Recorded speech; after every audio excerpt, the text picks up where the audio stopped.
My name's Peter Fraser. I was a graduate of the Officer Cadet School at Portsea. I served as a platoon commander in 2 Platoon A Company 3 RAR in its first tour in Vietnam. I joined the Army when I was 18 and was selected for Portsea at 19, went to the Battalion in South Australia at 20 and to Vietnam in just after Christmas in 1967. Can you tell us more about your training? I'd already been at Kapooka. I did the 3 months recruit training at Kapooka, and then I went to the Infantry Centre and did corps training there when it was at Ingleburn in New South Wales. The training was effectively basic training to equip young infantry officers to do their thing, and officers for other corps as well. It was infantry based because all wars are won by the infantry. And then Peter, did you do any preparational training for Vietnam particularly? We did. We in fact did 2 lots. The battalion was due to take over from 7 RAR in April 1968. Whilst we were doing training at Kaltana in South Australia, it was announced on the radio that as a result of the inquiry into the Battle of Long Tan, that the submission by the task force commander that he couldn't both dominate the province and safeguard the base with 2 battalions was accepted, and a 3rd battalion was then to be sent to Vietnam. That ended up being us. And so we had geared our training to allow us to build up gradually over the time and deploy in April. And with the move forward by 4 months, we then went through a different cycle of training. We had national servicemen in the unit, and we had regular soldiers, and anyone who wouldn't have service sufficient to go to Vietnam with us in April was put into a separate troop called F Troop, and they painted rocks and picked up cigarette butts and did stuff like that, because what was the use of training them because they weren't going to come with us? All of a sudden, many of those men were in play because they were going to have sufficient time, so we had to train again. So did those guys just go for that short period? Did indeed. We sought volunteers. The unit, 3 Battalion, had come back from Malaya and had split. Those who were remaining with the battalion, or those on promotion, or those in corps positions in the battalion went to Woodside to reform the battalion. Many of the single soldiers went to Puckapunyal and joined 7 RAR. What was on your mind when you heard it had suddenly been pulled forward? Because you gear yourself, you mentally start preparing yourself. Very excited. And suddenly that's how 3 or 4 months. Very excited. Well, we were very well trained at Portsea, a very well trained army.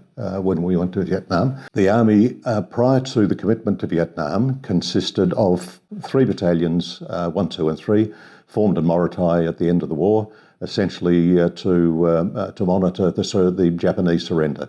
There'd never been a regular army prior to that. Armies were formed when wars occurred. So there was 1, 2 and 3 battalion. 4 battalion was raised as a training battalion to take recruits who'd done recruit training and corps training, but brought them up to a battalion standard and then farmed them back into the units that needed them. All of a sudden there were 9 battalions, because that was what the Army believed the commitment was.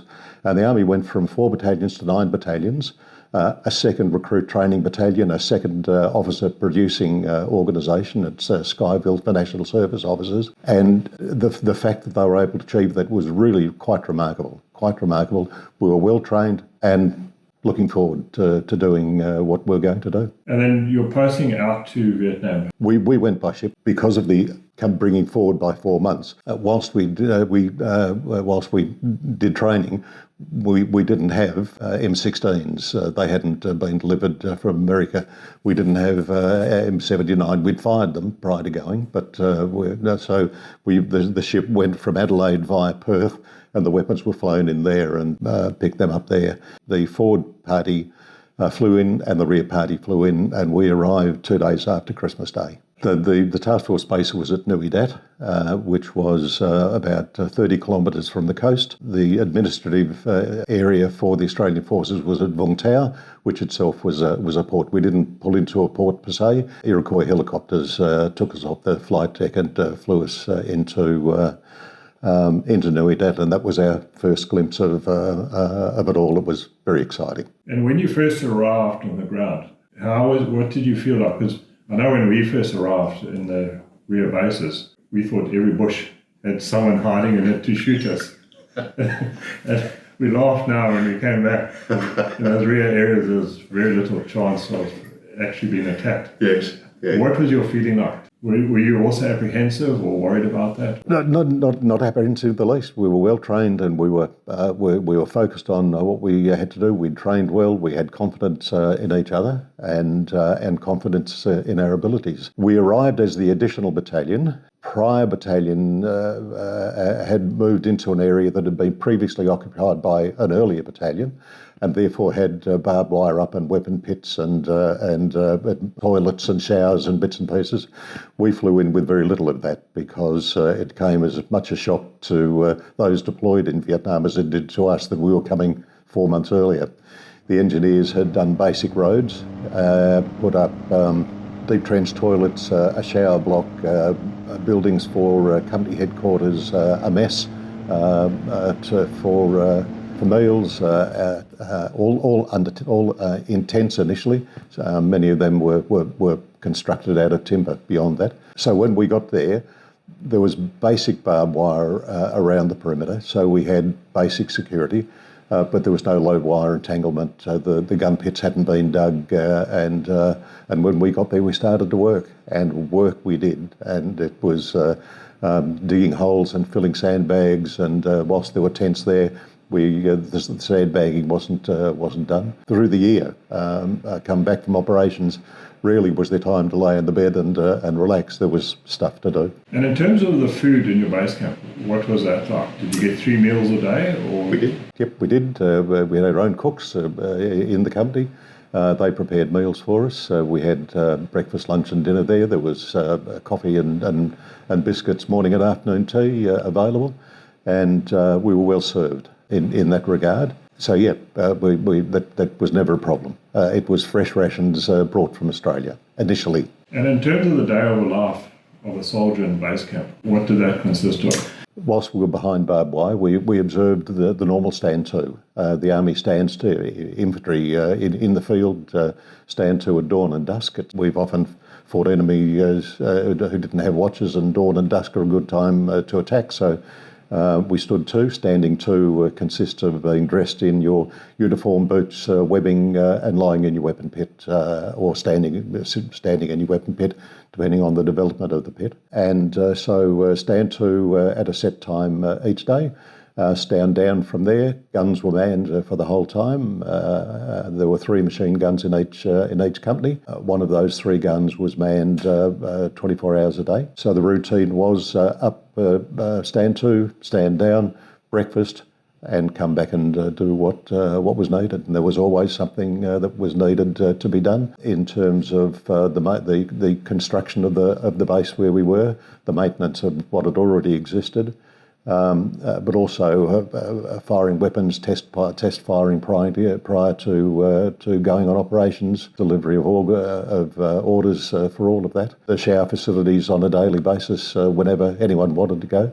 We were well served in that regard. And in terms of your guard duty in that at night, what did the rotation work like for a normal soldier? Always 2 on a gun, and staggered shifts, so that you were on for 2 hours at a time. You and I were on there. You'd be on from midnight to 2. I'd be on from 1 to 3. So there was overlap of an understanding of what had happened during the night. Then you, at the appropriate time, you went and found your relief, and he came forward, and you went to bed.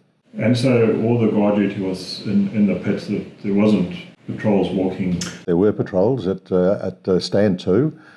People were, everyone was in their pits, and then a clearing patrol would go out in front of each company, and generally a section strength clearing patrol. They went out and out through our gap in the wire, in through B Company's gap in the wire, and so that we knew the area was secure. So what type of operations were you doing? Because was there normal routine patrol? And were there search operations, or what type of operations were you doing? There were 2 lines of that needed patrolling, Line Alpha and Line Bravo. Line Alpha was at mortar mortar range, effective mortar range, and Line Bravo was effective 105 howitzer range. Nightly ambushes would be put out consistently each night. into Line Bravo, and that generally a section, and a reinforced section or a half platoon would go out to Line Bravo. And the same thing happened. Out Stand 2, form up the ambush position, Stand 2, and come in the morning, radio communication on an hourly basis. So did you ever do longer patrols? Oh, yes. Yes, Can you describe those type of patrols? And what sort of equipment would you take on a longer patrol, and food and water? The first one we did was a shakedown, entirely different climate, work your way through routines and flying in and out in helicopters, which we'd done to a limited extent in Australia, and because the helicopters were the lifeblood of the transport. Longer operations, whenever we went into the field, we carried 3 days' rations with us. Australian daily ration packs were a little smaller than an iPad and 4 inches deep, and you could carry 3 days rations quite easily. At the end of 3 days, fresh rations would come in, and we operated largely on the American system of 3-day rations. If you were there for 6 days, you not only got rations, but you got an American cigarette pack, and there were packets of cigarettes and pipe tobacco and chewing tobacco, and so that was a little extra to keep going, and there was also a supplementary ration pack. The Union movement caused issues with the delivery of Australian food into Vietnam, and we often had to rely on American rations where we didn't have Australian rations, and that was a different kettle of fish. Each meal was almost the size of the Australian ration pack, and you just couldn't fit it in, and there were small tins of biscuits with cream biscuits and all sorts of stuff that are beyond our experience. But effectively, you couldn't carry everything, so you had to carry what you could fit in, and really that altered the balance of nutrition. The Australian ration pack, you could live on that without any difficulty. So did you unpack the boxes, and was there any particular things that you preferenced out of the packs that you? There was some good stuff. We enjoyed the chocolates and the tins with cream biscuits and stuff like that. But what they ate wasn't a regular diet for Australians, and it was a little bit odd. You could eat all Australian ration packs cold. You really couldn't eat some of the American stuff cold. You had to cook it. And we're often in a position where we weren't able to cook meals, depending on the enemy activity in the area that we were going in. When we went on operations, it was generally for a set period, although you could never guarantee that was the case, because contacts can lead to a change in those operations. And did you work with Americans, or did you work completely separately? When the first battalion was 1 RAR and it went to Vietnam, and it became a battalion of the 173rd Airborne Division, and they had 2 battalions of their own. The 1 RAR filled the 3rd battalion in the brigade group, and at the end of the time, the task force commander or the general commanding said, "Let's get our own," because the Americans did a completely different style of operation that we did. The Americans broadly would land in an area and make a noise, and here we are, so come and attack us. We took an entirely different approach, where we'd got in there very quietly and we'd seek out the enemy, and the two didn't coexist. And so the task force then started with 2 battalions at Nui Dat. With the review of Long Tan Battle, a 3rd battalion made the brigade group there. American helicopters took us to and from. They were very, very good. Gunship helicopters, they were good.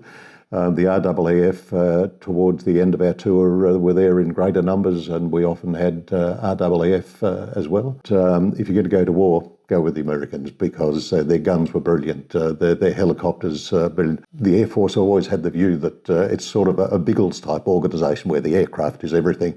As far as the Americans are concerned, the job's everything. And if a helicopter gets damaged, we'll get another one. We had one situation when we were in the minefield on the Long High Hills, where one of our assault pioneers stood on a mine, lost his left leg below the knee, his right leg above the knee, and his right arm, and we needed a helicopter to take him out. And my platoon was in a static position with the rest of the company moving to their location, and called in for a helicopter support, and was quizzed by the Australian officer at the end of the radio.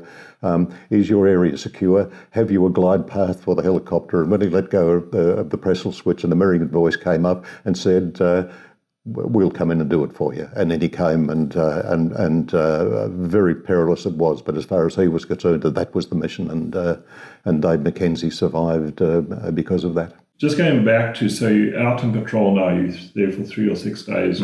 What's your daily routine on that patrol? We rarely did anything on a platoon level. It was largely done as a company level.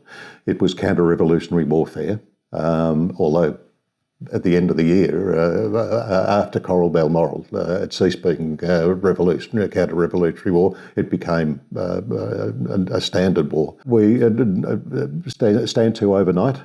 There was an issue between our training and what happened on the ground. We trained in Australia with 10 in a section, and an officer and a platoon sergeant at platoon headquarters, and so 35 would go out and we'd train and do our thing. In Vietnam, we had to leave people at the base to man the guns so that the base was protected. After a couple of operations, you had blokes with strained knees and feet. We often had 7, 8 in a section. Towards the end of the tour, the last fight we were in, we had sections of 6, and still had to carry the same ammunition for the gun, in addition to carrying your 3 days rations and your 4 water bottles. Everyone had to take a turn in carrying the battery for the radio. Our radio set was the ANPRC Army Navy portable radio communicator. 25 set was a wonderful, wonderful piece of kit, and the comms were guaranteed. But you had to carry a battery, and the battery lasted 24 hours. And so someone had to carry it. If you're out for an extended period, every 3 days, another lot of batteries would come to replace the ones that you'd had to take out. We had M79s, and someone had to carry the spare ammunition. The M79 was carried by the Section 2 IC, who carried an SLR, 7.62 millimetre standard NATO rifle, the L1A1 20-shot magazine, as well as the M79. So it was unfair for him to carry all the ammunition for it. We saw photos of blokes draped in belts of M60 ammunition, and we thought, yeah, look, he's just doing that for a pose. When we got there, we found very early that you ran out of ammunition very quickly in a fight. Everyone carried at least 2 belts of M60 ammunition. M72s, which are a disposable anti-tank weapon, were used, designed to be used against bunkers when people were stupid enough to attack bunkers. And when there's only 6 blokes in a section, they're still carrying the same gear. And mortars? No. The mortars were completely different. We had a mortar fire officer with us, a sergeant who was the section commander of his section of the mortars. And so they were completely separate. The difference between World War II and Vietnam was that Vietnam established fire support bases, and the battalion would then fly into there, and then go. The battalions, the companies would be then set off in their own direction to do their own tasks. And grenades? Yep, How many grenades did each carry? Again, we grizzled about carrying grenades. We didn't after Ba Ria. We had to get a resupply of grenades. So the M26 grenade, very good grenade. When it went off, so often they didn't go off. We were trained that it was a 3 to 5 second time between throwing the grenade and the grenade going off. That wasn't always guaranteed. All carried at least one of those, and either the platoon sergeant or the platoon commander had to carry a white phosphorus grenade, which was a very large piece of kit, and it was designed to go off and tell whoever was providing air support for us or helicopter resupply where we were. But it had to be an officer or a sergeant for some reason. I've got no idea why that was the case, but that was the conventional wisdom. And smoke grenades? Smoke grenades, we carry, yes. Did you carry different colours? We did. We carried, a company was allocated yellow. Each company has a company colour. We were yellow. Whenever a pilot called out, throw smoke, we'd throw smoke, and he said, I see yellow, and we say, no, you see gold. There you go. All that kit, what do you estimate that weighed? That must have been a fair amount, because not only on top of that, were you carrying any type of bedding, like did you have a tarpaulin? We each carried a hoochie, a two-man tent. You could either clip them together and two blokes were there. We did everything in pairs. No one went anywhere by themselves. Everything was done in pairs, but you carried your own bedding. So what did that consist of?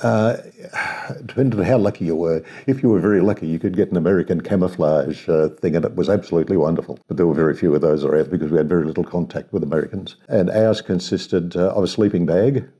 In a tropical version, it was a sleeping bag, rayon polyester thing that fitted it into something that was warmer, which we didn't carry. We didn't take that with us because it was hot. So it was basically the hoochie and something to lie on, which if you were up to carrying the blow up inserts, you could actually blow into an air mattress, and some used that, and but the added weight, particularly when there was only 5 and 6 in a section, a lot of blokes just slept on the basic air mattress without the air inserts. So what do you estimate, how much were they carrying, 70, 80 kgs? It wouldn't be far from that, I have to say. It wouldn't be far from that. Water was the thing. In the wet season, the creeks flowed quickly. The problem with the creeks over there is you never knew whether the enemy was half a kilometre up the creek and they were bathing and doing all sorts of stuff in the water. Water discipline was a significant thing in Vietnam. Our commanding officer, Jim Shelton, a wonderful CO, a good MC out of Korea as a platoon commander, or I think as a captain, company commander.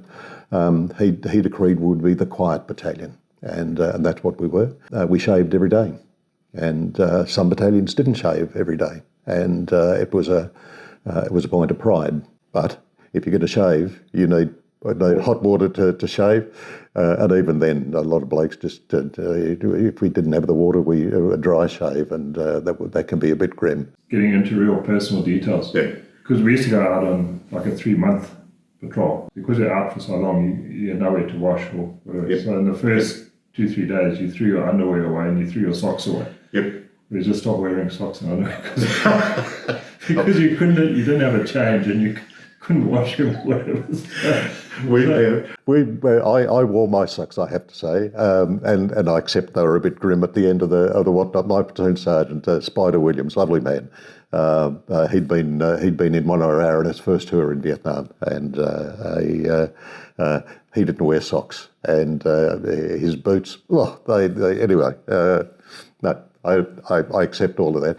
Underwear was a personal choice, and again, after day 3, 4, 5, 8, it became a bit grim anyway. You didn't get a change, you didn't get a resupply of clothing. We had a laundry service in Ba Ria. They went down and they did it. And they did a good job for us. I look at these young blokes who deploy now in their Kevlar helmets with their cameras and their microphones, and it cost to deploy a soldier into Timor $8,000 with all the bits and pieces for the equipment. When we went to Vietnam, we were wearing World War II trousers, World War II shirts. We had a bush hat, which was new. The only thing that wasn't made in 1946 was the GP boots. That they were the only new thing. We were a very cheap army to deploy in those days.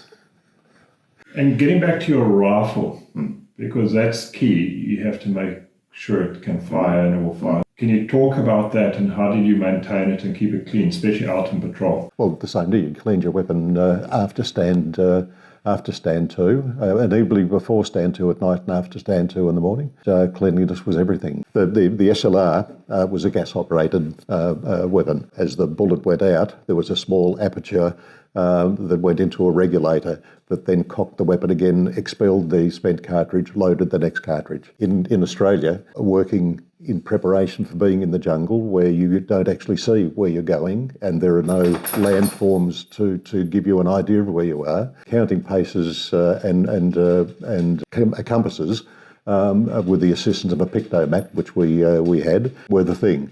And in Australia, in order to count paces, one of the blokes used to move his regulator 100 paces. He'd move the gas regulator. First contact that he got into in Vietnam, the weapon wasn't cocking itself because instead of the regulator being at 3 or 4, it was at 8. And it didn't work for him, and we very rapidly learned. The first fight we got into in Ba Ria, we found that the 20-round magazine was very good. But the L2A1 was the weapon we had, semi-automatic. Every time you pressed the trigger, a round came out. But if you held it, it didn't fire automatically. But there was a second, heavier barreled version of it, the L2A1. It had a 30-round magazine. So when we came back from Ba Ria, we rushed up and got the 30-round magazines. The very next contact we got into, we found instead of being there, we were up here at a bigger. So we didn't use the 30-round magazines again. It's horses for courses. No, because we always had 30-round magazines. Okay. You used to have one, and then you taped the second one upside down on it. But we weren't infantry; we were armour. So yeah, I forgive you. Yeah, I forgive you. It's not our fault. but at least you didn't have to walk. A number of blokes did that. We found, however, that if you were on the ground, often the lower magazine, if it hadn't been, if you hadn't used the first one, got clogged, and that led to difficulties. And the last thing you want in a contact is to press the trigger and for the thing not to go bang. Part of that was every time you're back in base, you had to release all the rounds, just to release the spring in it. Because if you don't do that, you could get a thing because it had been compressed so much. You would shoot 4 or 5 rounds and then it would just stop firing. Well, we dealt with that by only having 18 rounds in a 20-round magazine. And the third last and fourth last rounds were tracer rounds. So when you saw a tracer, you knew it was time to change your magazine. We used to do, we called it TEAS, Test of Elementary Training, and the ability to change a magazine. And in Australia, the diggers used to have races to see who could do it the fastest. A very, very handy skill, and one that, again, we were well drilled in. So that was the SLR, the M16. I carried an M16 because I'm a rotten shot and I could carry more ammunition. Unfortunately, we didn't have 30-round magazines, and so we had, I think, eight M16s per platoon. Everyone else carried an SLR except the gunners that carried the M60, which was a wonderful piece of kit. But as I say, there's nothing like being under fire to absolutely. Taking a magazine. Yes. It increases the incentive enormously. That's very true. And you pick up speed, which you never knew you had. Yes, indeed. We arrived late December, but on the 1st of February, the Tet Offensive happened. And we were Ready Reaction Company, and we went to Ba Ria and found that our first engagement was street fighting, which we'd never been trained for. But we'd seen enough John Wayne films to know what to do, and I had 3 very good section commanders, and we did well. The Tet Offensive and the escape of the enemy from Saigon once they were defeated was a feature of the first of all of February, and then we got to the regular patrolling and ambushing beyond that. In May, the task force commander received a request by the Americans to fly into an area northwest of Benoit, which was the American base there, where there was a concern that it was going to be attacked by the enemy, and so we flew in. It was a combined operation between 3 RAR and 1 RAR, who had relieved 7 RAR, and they'd been in country for 2 months at that stage. The mission was to fly in and secure the LZ, which our B company did. In the helicopter, he said to the pilot, "This is where I want to go," and the pilot said, "I'm not landing there. It's Indian territory there. I'll land there, but I won't land here, because every time I go there, we get shot at. And so B Company then was landed a kilometre away and then had to march back a kilometre, or patrol back a kilometre, to establish the defence for the first lot to fly in. And we were the second company to fly in. And because of the delays, the original reconnaissance by the battalion commanders was interrupted again because the pilot of the aircraft wasn't going down to a level where effective reconnaissance could be done because they were getting shot at. And so they had, it was a bugger's muddle, Coral and Balmoral. At the end of, towards the end of the day, one RAR had come in and one RAR deployed for counter-revolutionary warfare. And there was companies outside and companies around the fire support base. Having finished our security job, we were told you're no longer needed, so we moved. But at the time of the day, we only got 300-400 metres away, but we were far enough away that that was fine. At 2 o'clock in the morning, we were woken up by the sound of gunfire, and for those who slept through it, the sentries woke us up. Have a look at this, and at 2 o'clock in the morning, we saw red tracer going out and green tracer coming in, and the sheer volume of fire was something we'd never experienced before. The mortars, the artillery units from all over the place firing in support of them. Then subsequently spooking it was a DC-3 that would fly in a loop, and whichever way the wind was coming from, it'd drop a flare there.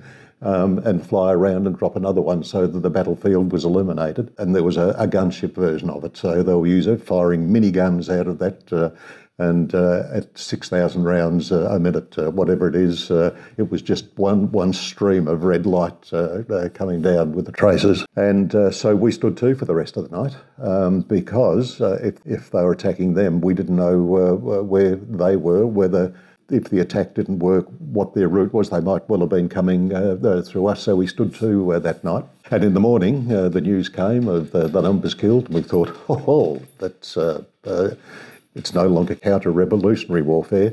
We're now, this is a straight war. What did you feel when you heard that? Because it's quite a big change. It is.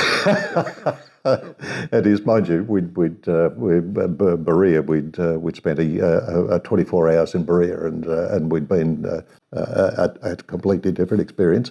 But no, it was away we go. Prospect of the enemy deploying in the numbers that they did in order to do it. The stories subsequently came out of individual experiences there, but from where we were very glad it was one RAR and not us. Our function then was to move to an area. The enemy had been in Saigon. This is Tet 2. They decided Tet was so successful that they were going to do it all again. Well, Tet was a disaster for the enemy. They were destroyed, and Tet 2 was even a greater disaster. Battalions of brigades of North Vietnamese were in Saigon. But when, again, the Americans and the Vietnamese got on top of them, they had to withdraw. And with few maps amongst them, they were following creek lines, bewildered. So our role was to ambush creek lines and paths associated with them. So that was where we were sent. And on our way through, we went through an area where our B Company, when they were flying in the day before, witnessed an American armoured unit in an attack on an NVA base. It was the 11th Armoured Cavalry Regiment. Their unit motto was "Find the bastards and pile on," and they would put an APC into a grid car and drive it around until it was fired, and then they'd put the hats down and say, "We got them," and the whole unit would come in and do it. We walked through this area. 24 hours later, they'd fired canister during the process. It was they had very succinctly done the job. and it would have been a platoon plus position, overhead protection, all the bits and pieces. And the APCs just went in there and spun the vehicle around and buried whoever was there. In addition to the bodies, they left 18 rounds of tank ammunition, enough M16 ammunition to get our company, and an M60, a GPMG M60. We subsequently said to the battalion, "We've got it. They might want it back." And apparently the battalion contacted the unit and said, "We have one of your M60. "Oh, no, you don't," came the American voice. "Yes, the number is illegal." No, he said, "No, we've got that here. You haven't got an M60 at all." We had a spare M60, and it was it was carried at company headquarters, much to the chagrin of the people who had to carry it. So we went there, and the stench and the flies. And anyway, we moved through there, and having taken the M60 ammunition and the M60, we buried the tank rounds so they couldn't be used by the enemy to make IUDs. And then we moved on, I suppose, 500 metres from that area, and the flies followed us. Set up an ambush position on one side of the creek, and that was fine. And we were getting 3 and 4 a day. 3 and 4 a day, wandering up in ones and twos, bewildered, lost, didn't have a clue. In his section, Harry Clarkson had an ambush out. Along came three enemy, 2 carrying things, and the sentry challenged them. "Chu hoi, surrender." And with that, 2 of them dropped what they were carrying and put their hands up, and one of them went to ground, and the fella next to him, with his hands up, with the contact with the M60 gunner, went like that, because that's where his mate was. He was aiming the rifle, and the gunner shot him. And these two fellas were very happy to be found. One of them was carrying. He was the paymaster for the brigade. There was about $700 or $800 worth of mixed currency in a bag, which we then went to battalion headquarters. And when we got back from operations, they gave it back to us because no one had claimed it. And so we used that to print a book for the battalion. So we were there for 4 or 5 days, and the task force commander called our CO in and said, "Colonel, I want you to move to this area and form a battalion defended position. No guns, no fire support base, just the battalion there." And our CO said, "Sir, look, we're getting excellent results where we are. We're doing very well." "Very good, Colonel. Move tomorrow." And so B Company moved in by foot from where they were. We flew in the morning, and we established a battalion defended position.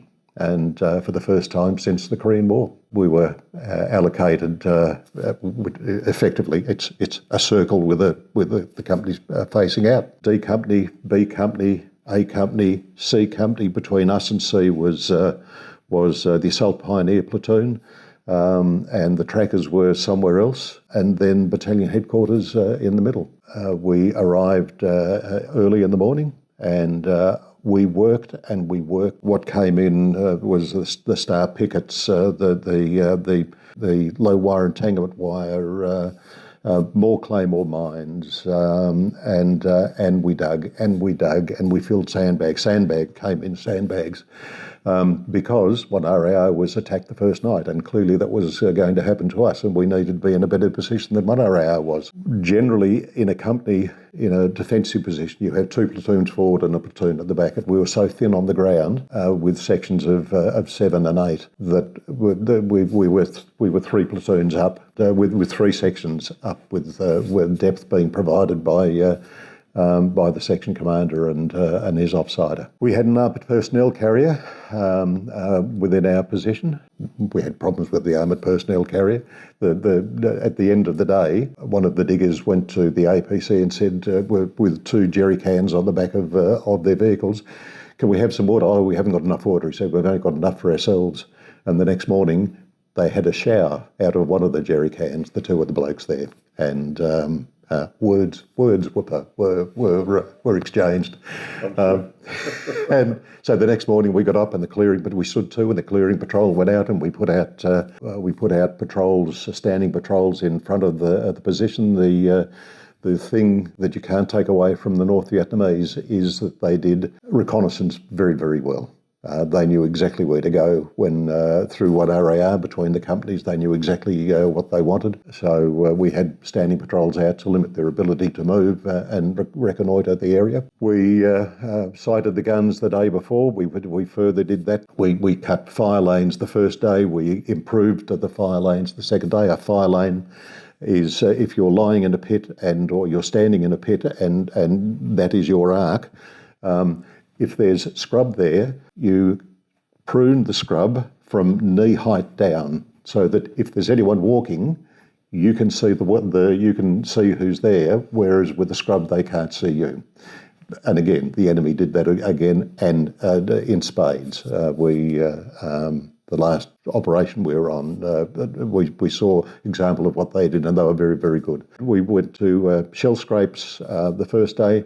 The second day we went to a deep trench, and sleeping bay. The first night we weren't attacked. We stood to until 2 a.m. and then when the attack didn't move, we stood down. So awake all the day, working hard, stood to all night.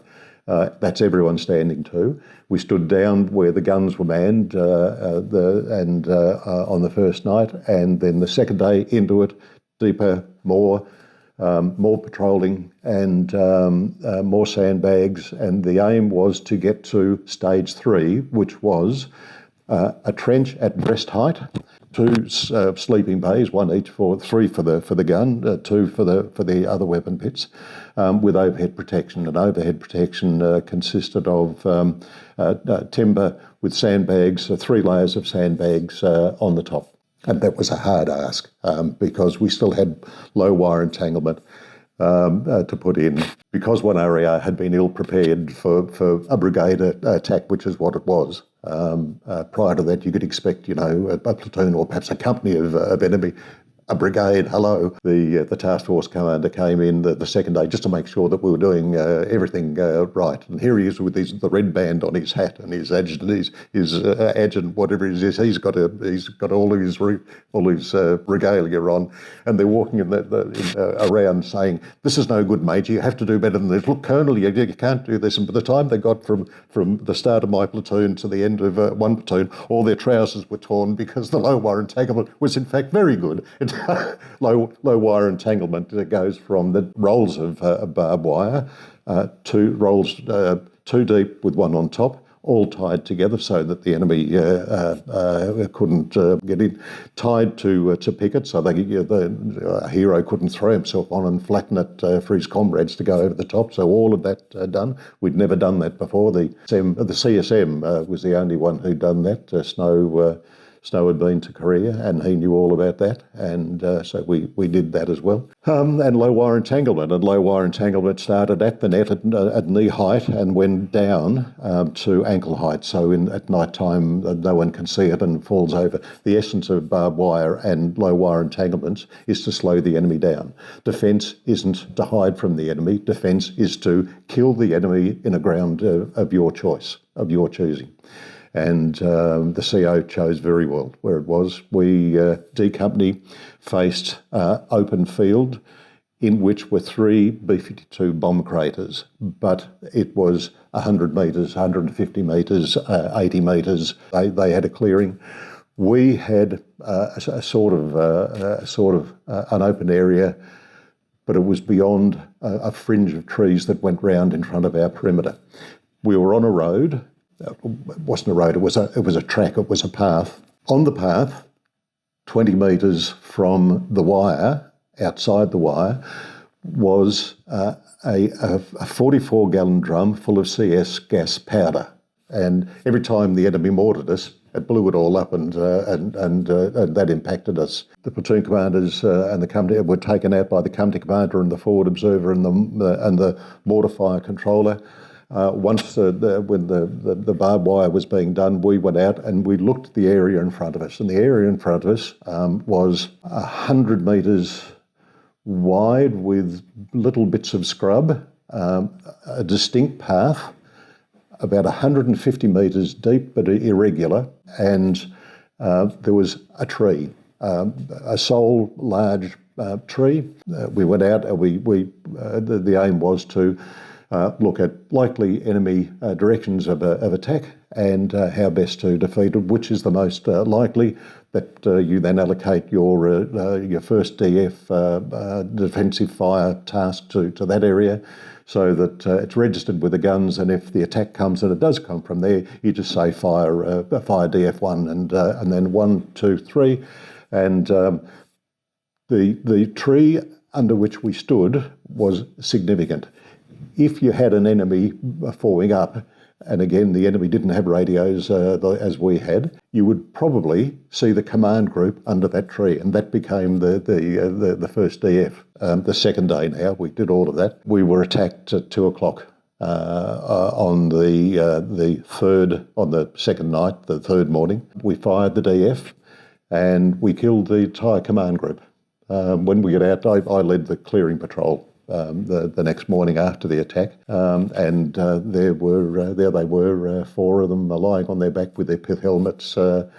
The sheer carnage of what was in the field behind them. There were RPG rounds, there were belts of ammunition, there were individual rifles, there were blood trail, there was blood everywhere. The only bodies we had were the 4. They dragged their every enemy that we found had a rope tied around his ankle, and that was what they did to drag the bodies away. To hide the number of your casualties is what you do. The volume of mortar and artillery fire that was fired there must have cut them to pieces. Their attack on D Company was what the Russians are currently doing at the moment over in Ukraine. It's shoulder-to-shoulder type stuff. The only enemy that the North Vietnamese the bodies weren't able to recover were the 19 killed, the 19 bodies that were buried in front of D Company. And a bulldozer came in and put wool in and filled in the hole, and that was it. Australian Embassy went to the North Vietnamese, the Vietnamese as they are now, and said, we've got several bodies that we haven't been able to recover. Can you assist us? And they said, of course we can. Everyone has a right to bury their own dead. So they found the 2 pilots that were over near the Cambodian border. There was a young bloke crushed in a helicopter that was shot down at the Long Hay Hills, and there were 2 others, I think. And so they went out of the way to do it. At the end of all of that, they said to the Australians, now, we've never found the bodies. Would you be able to help us? And so, on the basis of D Company being the area in the area, several blokes said, "Look, we'll look for it and find them." And one of them did, and he found his pit, which then meant he found where the B-52 hole was, and everything was predicated from that. And as it came to pass, they dug it up, and there were the bodies. And the Vietnamese were very grateful for that. This bloke was celebrated by the North Vietnamese and was invited to Hanoi. And when he got there, through an interpreter, he was introduced to, this is General, whatever his name was, and the General, how do you do? And they shook hands. And through the interpreter, the General said, how many were killed at Balmoral? And John said, 7 killed in Balmoral. And the General nodded his head. Cheeky as John was, he said to the interpreter, could you ask the General how many he lost? And the General, and they lost 900. Now, that was probably Coral as well, but this bloke commanded one of the battalions. And he said, well, why didn't you attack the first night? He said, I needed reinforcements. They had so many casualties from one RAR and the guns and the gunships. They're waiting for reinforcements. That's the only reason. And we'd have been an easier target on day 1 than we were on day 2. So weren't attacked the first night. We were attacked the second night. Weren't attacked the third night. We were attacked the fourth night.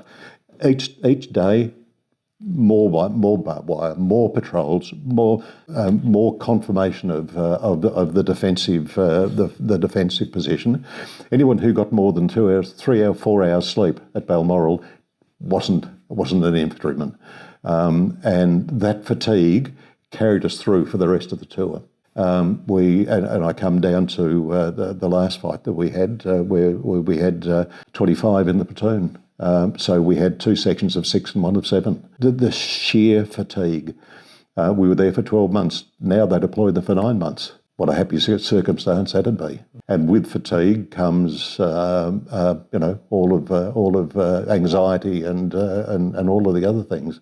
Yeah, I think it's an important part, that, because people don't understand that. And when they judge actions and what's happened, it's easy to sit in your armchair at home and make judgments. But when you've been out there for 3 months and you having to do your duties, as you say, dig pits and walk patrol, and you're walking so many hours a day, and then that night you're still having to stand guard.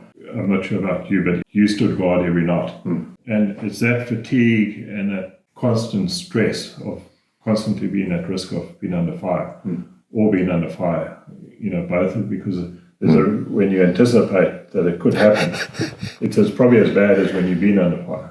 So I think that's... And I agree with that. And people don't understand that. Yep. And when you're living on edge for so long, that starts to eat at you. The D Company 6 RAR at the Battle of Long Tan, better them than me. I would not have wanted to have been there. They slept in their beds the first night, except the 2 wounded that they didn't bother taking with them when they went in. We were on Coral and Balmoral for 17 days. Same routine, whether there was any activity or not.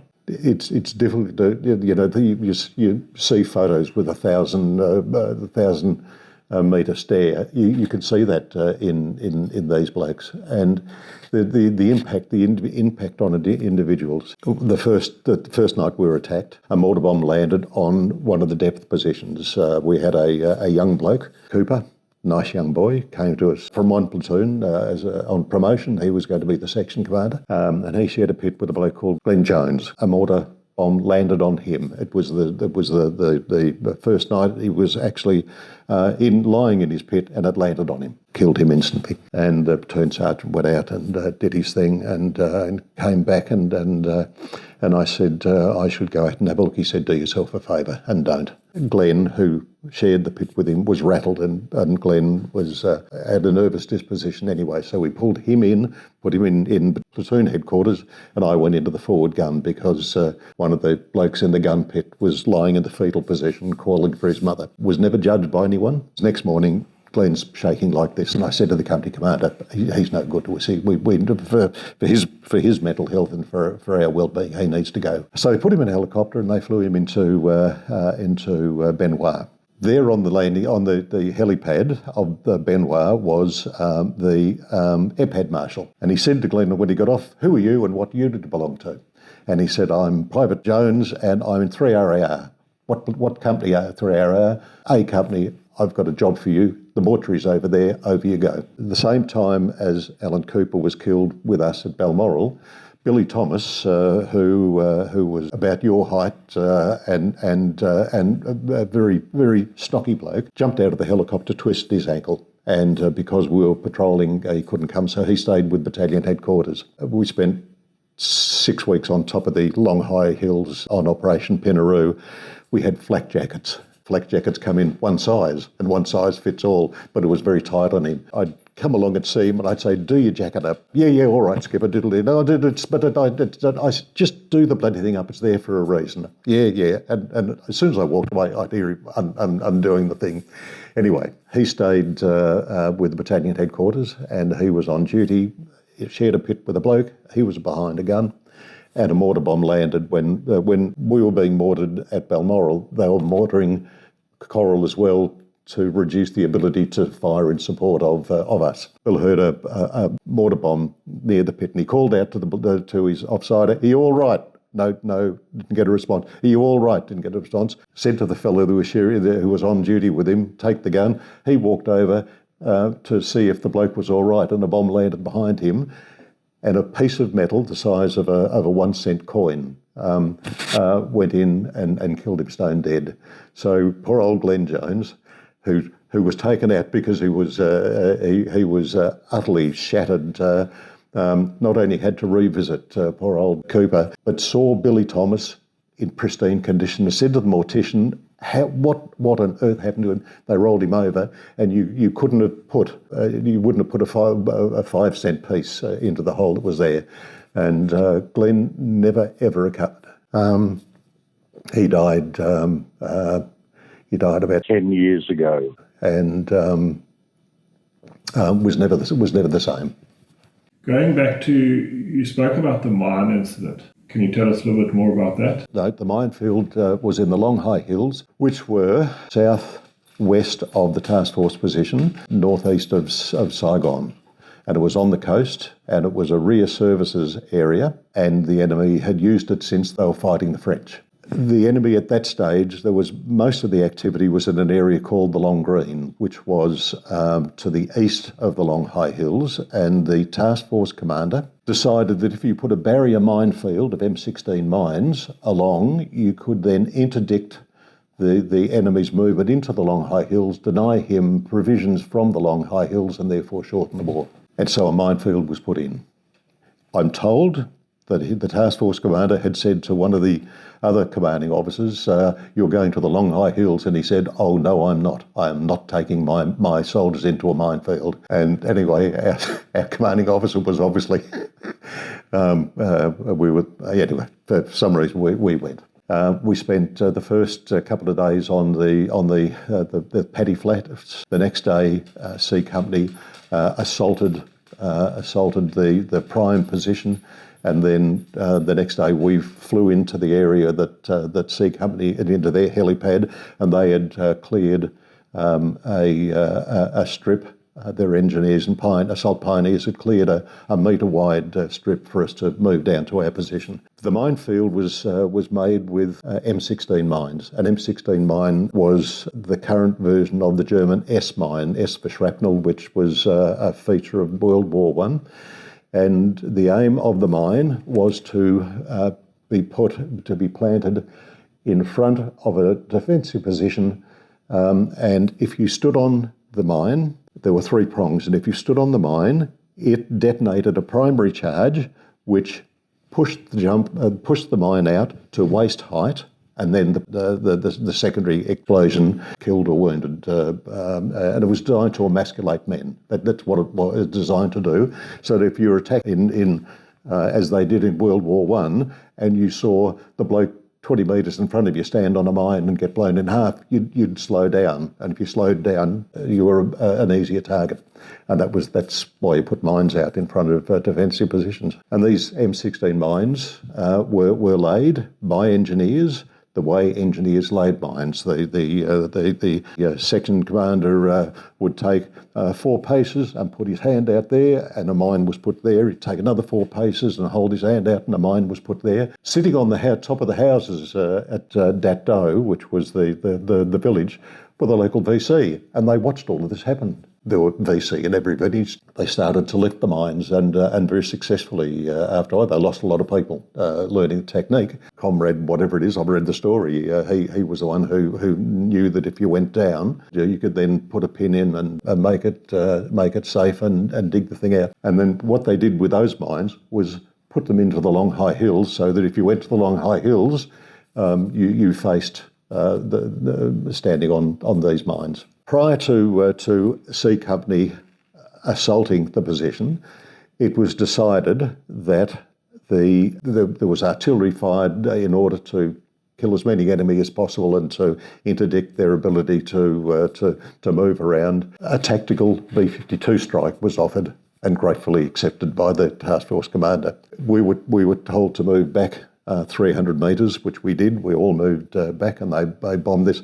And a B-52 strike, you sit it on the right hand of God the Father Almighty. Yeah, when you see this all of a sudden, the entire hill erupts. So you could see these tiny silver specks in the sky, and rain down 250 and 500 pound bombs. The problem with doing it is that each bomb breaks into several pieces, thousands and thousands of pieces. You find a mine by using a mine detector, which finds metal, and that tells you where the mine is. But there's also tens of thousands of pieces of metal, which makes that job harder. The essence of moving through a minefield is that an engineer, and we had engineers or assault pioneers, and we had assault pioneers from our battalion there, would go on with a mine detector, and either side a grey plastic tape would be put down and pegged down, and you knew therefore what was in there was decreed to be safe of mines. It took forever. We flew in as a company, and there we were, 100 of us, in a conga line behind two engineers who were doing their thing, and we were in line for 4 or 5 hours. Anyway, at the appropriate time, we arrived at an area, and the company commander said, right, this is your area, you peel off here, do your thing, set up, clear the areas, so additional pioneers and engineers came and scanned the area where we were. And the essence was you either put pins in and secured the mine. The enemy learnt from us when they started to lift the mines. Well, what you then do is you put a grenade under the mine, put the mine on, pull the pin of the grenade, they lift the mine, and the grenade goes off and kills the person who's been clever enough to lift the mine. That only works 2 or 3 times, and then they wake up, and they then learnt and did the same. Where there, my platoon is down checking the area, allocating areas, tasks for each of the sections, and away went the rest of the company behind the pioneers. There's never once were the engineers told to hurry up, because you can't hurry up a process like this. But the self-imposed requirement to get done what needed to be done was on each of the blokes doing it, the mine detecting. And Dave McKenzie took a reading, a scan, and there was a beep. Got his bayonet out, probed, found nothing. Cleared some of the top of it, took a reading with a mine detector, another. Cleaned it again, probed, cleaned it, no, and well, he thought it's probably a shard of one of the bombs that's gone in there, and all I'm getting is the pointy end, which I'm not getting with the bayonet, and I could be here all day and find nothing. So he put the soil back, and then thought to himself, I'm declaring this safe. I should stand on that, just to make sure, and he did, and up he went, and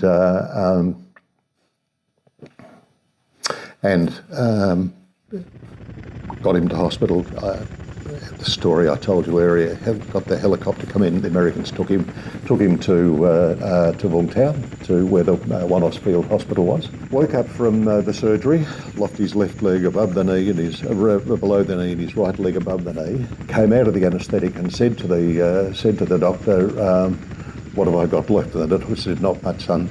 He said, take, I don't want these tubes. I'm not going to live like this. Anyway, no, they persevered with him, and there was a smell of gangrene. Just so they opened both of the wounds, and it wasn't anywhere there. What had happened when he stood on the mine, a shard had gone up into his armpit, and because that was what they were looking at, and he was lying like that, no one looked at it, and he lost his arm as well, lost the shoulder as well. And of course, he became even more depressed. They brought his mother up from Australia to be with him and to be some comfort to him. There was an Australian RMC graduate, Australian in Korea, a platoon commander who stood in the mine, a mortar, lost both legs. Anyway, this bloke walked into Dave's ward one day and said, "So what's your problem, son?" And Dave threw the sheets back and said, "You can see the fucking problem, can't you?" And with that, this bloke sat on the bed, undid his trousers, took off this prosthetic leg, said, "Now what's your problem?" And Dave came round. Flown home at the appropriate time when he was well enough to fly, and 6 weeks later sent a photo back of him having got his driver's licence. Lovely man.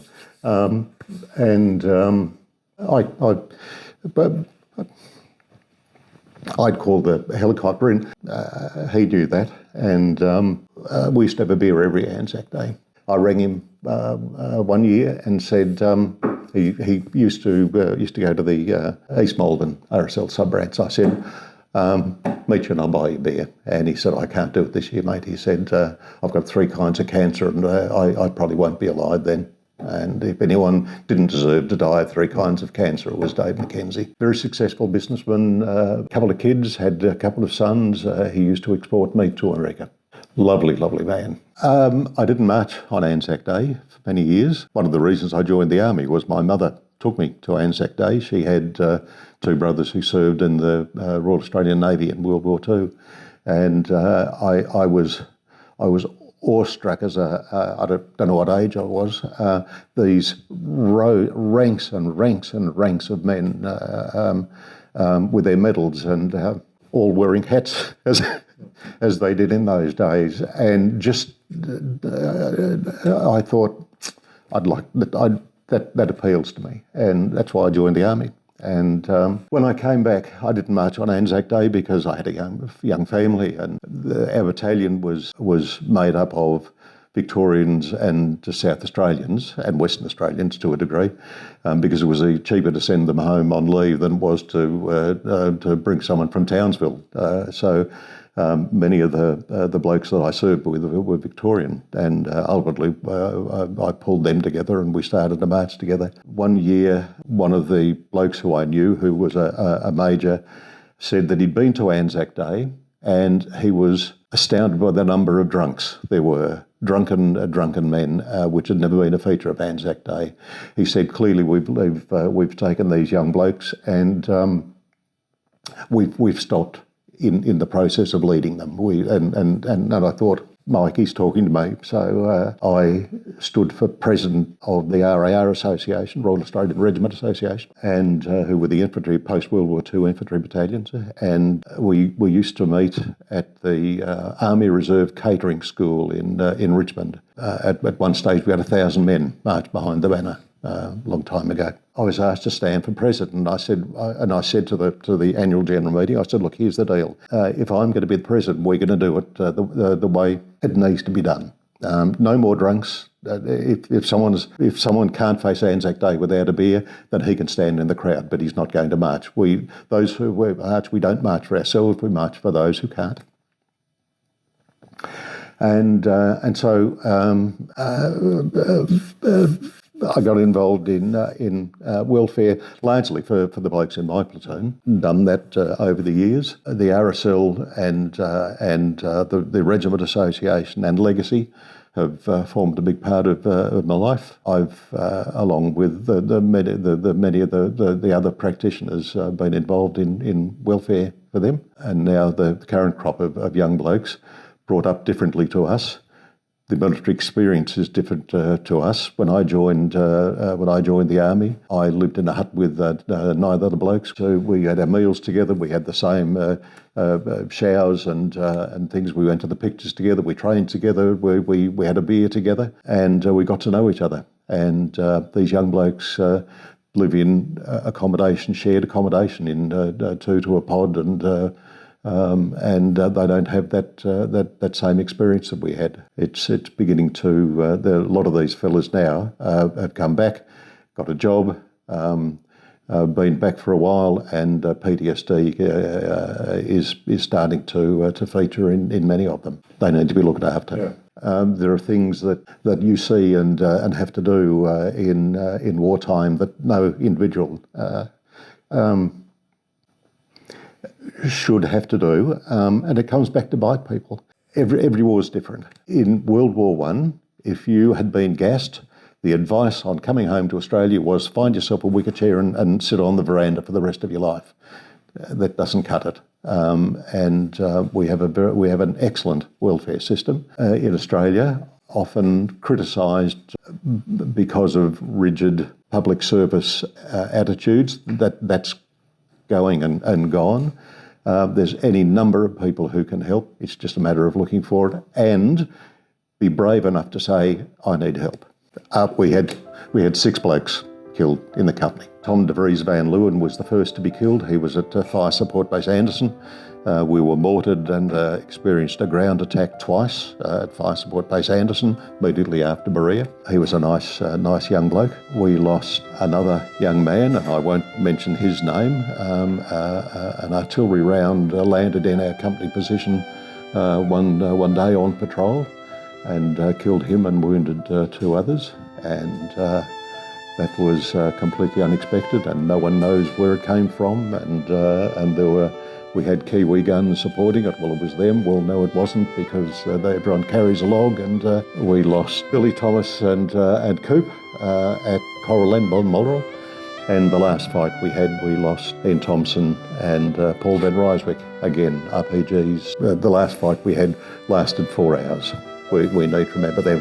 The platoon, we had a 36% casualty rate. We lost 4 killed and 19 wounded, and we had 60 go through the platoon. They shall not grow old, as we that are left grow old. Age shall not weary them, nor the years condemn. At the going down of the sun, and in the morning, we will remember them.